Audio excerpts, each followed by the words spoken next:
শেষ দিনের প্রচারে মমতা বন্দ্যোপাধ্যায় যাদবপুর, টালিগঞ্জ, রাসবিহারী, বালিগঞ্জ, ভবানীপুরে প্রচার। যাদবপুরে সুকান্ত সেতু থেকে শুরু হয়েছে মিছিল, গোপালনগর মোড় পর্যন্ত মিছিল। শেষবেলার প্রচারে দক্ষিণ কলকাতায় মমতা বন্দ্যোপাধ্যায় সন্তোষপুর সুকান্ত সেতু থেকে গোপালনগর মোড় পর্যন্ত দীর্ঘ পদযাত্রায় তৃণমূল নেত্রী। এই মুহূর্তে দেখতে পাচ্ছেন যে ছবি আপনাদেরকে দেখাচ্ছি, বাইকের পিছনে মমতা বন্দ্যোপাধ্যায়।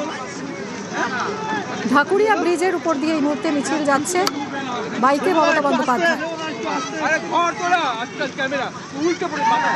সোমরাজ আমাদের প্রতিনিধির সঙ্গে কথা বলবো। সোমরাজ, এই মুহূর্তে মিছিল ঢাকুরিয়া ব্রিজে আমরা দেখতে পাচ্ছি ছবিটা, বাইকে উঠেছেন মমতা বন্দ্যোপাধ্যায়, মোটর বাইকে।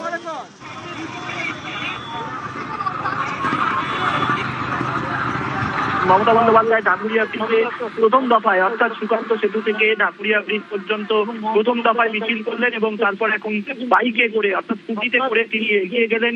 এগিয়ে গিয়ে এবার দ্বিতীয় দফায় গোলপার্ক থেকে তিনি মিছিল শুরু করবেন। ইতিমধ্যেই মমতা বন্দ্যোপাধ্যায় বাইক গোলপার্কের কাছাকাছি পৌঁছে গিয়েছেন।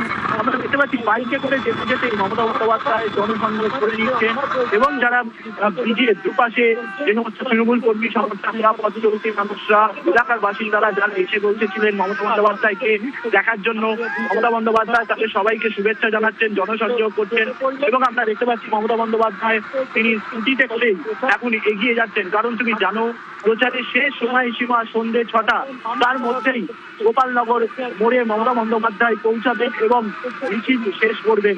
মমতা বন্দ্যোপাধ্যায় এই যে সুকান্ত সেতু থেকে গোপালনগর মোড় পর্যন্ত যে মিছিল, যে পদযাত্রা আমরা দেখতে পাচ্ছি, গোটা রাস্তায় তৃণমূল কংগ্রেসের কর্মী সমর্থক থেকে শুরু করে পথ চলতি মানুষ, সাধারণ মানুষ সবাই এসে পড়েছেন রাস্তায় এবং মমতা বন্দ্যোপাধ্যায়কে শুভেচ্ছা জানাচ্ছেন।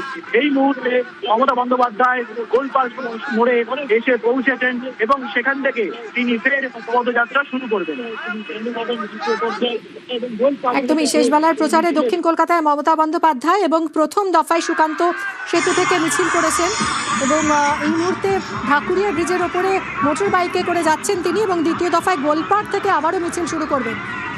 আজ প্রচারের শেষ দিন, দ্বিতীয় তথা শেষ দফার ভোটের শেষ দিনের প্রচার। সন্ধ্যে 6টা পর্যন্ত প্রচারের সময়সীমা, সেই সময়ের মধ্যেই মিছিল শেষ করতে হবে। তাই ঢাকুরিয়া ব্রিজের ওপরে মোটর বাইকে মমতা বন্দ্যোপাধ্যায় এবং গোলপার্ক থেকে আবারও হাঁটা শুরু করবেন তিনি।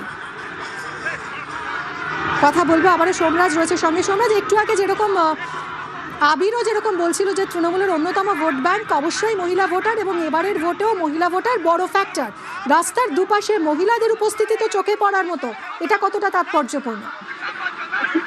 আমরা দেখছিলাম প্রথম দফার যে ভোট 152টি আসনে, সেখানে কিন্তু লক্ষণীয়ভাবে উল্লেখযোগ্যভাবে মহিলা ভোটাররা ভোট দিয়েছেন।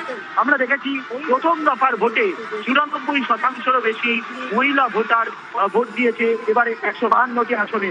এবং আজকের যে মিছিল, সেই মিছিলেও আমরা কিন্তু দেখতে পাচ্ছি যে মহিলা কর্মী সমর্থক থেকে শুরু করে সাধারণ মহিলা ভোটার এবং বহু কলেজ পড়ুয়া তারাও এসে পৌঁছেছেন গোলপার্কে।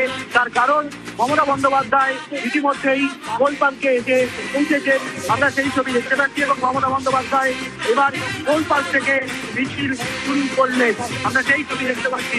অবশ্যই আজকের যে মিছিল, সেই মিছিলে আমরা দেখতে পাচ্ছি যে প্রচুর তৃণমূল কর্মী সমর্থক এবং গোলপার্ক করে রীতিমতো পুলিশকে বেগ পেতে হচ্ছে কর্মী সমর্থকদের একটা জায়গায় রাখার জন্য। মমতা বন্দ্যোপাধ্যায় ইতিমধ্যেই গোলপার্ক মোড়ে এসে পৌঁছে এখন গোলপার্ক মোড় থেকে মিছিল শুরু করবে। গোলপার্ক থেকে গড়িয়াহাট হয়ে এই মিছিল এগিয়ে যাবে এবং তুমি জানো যে এই মিছিল তারপর হাজরা ল কলেজ এবং হাজরা ল কলেজ থেকে গোপালনগর মোড় পর্যন্ত পৌঁছাবে এই মিছিল। এই মুহূর্তে গোলপার্ক মোড়ে রীতিমতো পুলিশকে বেগ পেতে হচ্ছে মমতা বন্দ্যোপাধ্যায়। একদমই এই মুহূর্তে দেখতে পাচ্ছেন মিছিল এগিয়ে চলেছে এবং মমতা বন্দ্যোপাধ্যায় তিনি বাইকে করে যাচ্ছেন। এর আগে উত্তর দমদমেও দেখা গেছে সাধারণ এক কর্মীর বাইকে চেপেছিলেন মমতা এবং আজ শেষ বেলার পদযাত্রাতেও সেই ছবি। আর কিছুক্ষণের মধ্যে দ্বিতীয় দফার পদযাত্রা শুরু হবে, গোলপার্ক থেকে মিছিল শুরু করবেন মমতা বন্দ্যোপাধ্যায়। এই খবরেই থাকবে ছোট্ট ব্রেকের পর।